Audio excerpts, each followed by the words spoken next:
कहते हैं कि इंसान अपने जीवन की कहानी खुद लिखता है और यह कहानी है एक ऐसे ही इंसान की जिसने गांव की गलियों से लेकर भारत के स्टील किंग बनने का सफर तय किया।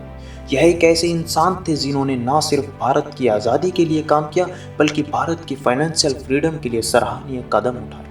आम जनता के लिए स्कूल, कॉलेज, हॉस्पिटल और यूनिवर्सिटीज बनाए ताकि गरीब लोगों को अच्छी सुविधाएं मिल सके।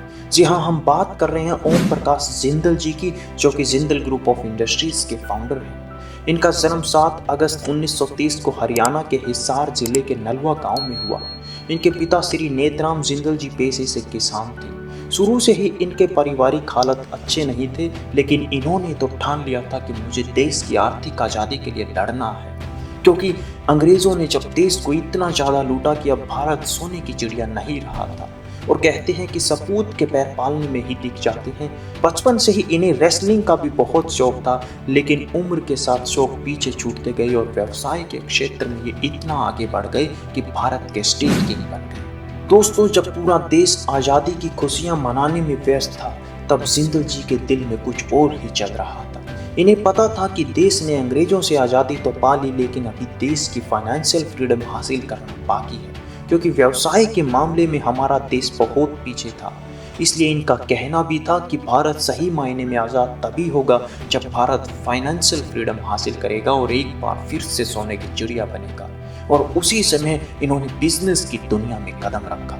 इनिशियल स्टेज पर इन्हें बिजनेस के बारे में कुछ नहीं पता था और कहते हैं कि आरंभ में यह गांव की गलियों में साइकिल पर चलकर छोटे मोटे स्टील प्रोडक्ट्स बेचते थे, लेकिन इनके दिल में कुछ बड़ा करने का था और इसीलिए इन्होंने कोलकाता आकर यहाँ कोलकाता के नज़दीक लिलुआ में अपनी पहली फैक्ट्री स्थापित की। शुरुआत में बड़ी कंपनियों द्वारा छोड़े गए स्क्रैप पाइप खरीदते और उनमें सुधार कर बेचने लगे, लेकिन जब इन कंपनियों को इनकी सक्सेस के बारे में पता चला तो इन्होंने जिंदल जी को कहा कि आज के बाद हम स्क्रैप भी आपको 2-2 फीट के टुकड़ों में तोड़ कर देंगे।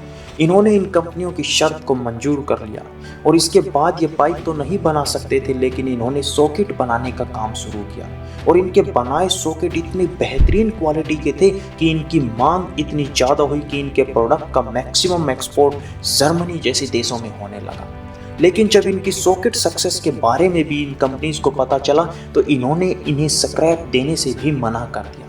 क्या आप बता सकते हैं यह कंपनी कौन सी थी जिसने इन्हें स्क्रैप देने से भी मना कर दिया और जिसे इनकी यह सक्सेस भी रास नहीं आई? इसके बाद इन्होंने अपनी ही कंपनी में स्टील बनाने की ठानी, लेकिन इसके लिए जो मशीनें चाहिए थी वह केवल विदेशों में मिलती थी और अगर वहाँ से ये मशीनें इंपोर्ट करते तो स्टील की कॉस्ट बहुत बढ़ जाती।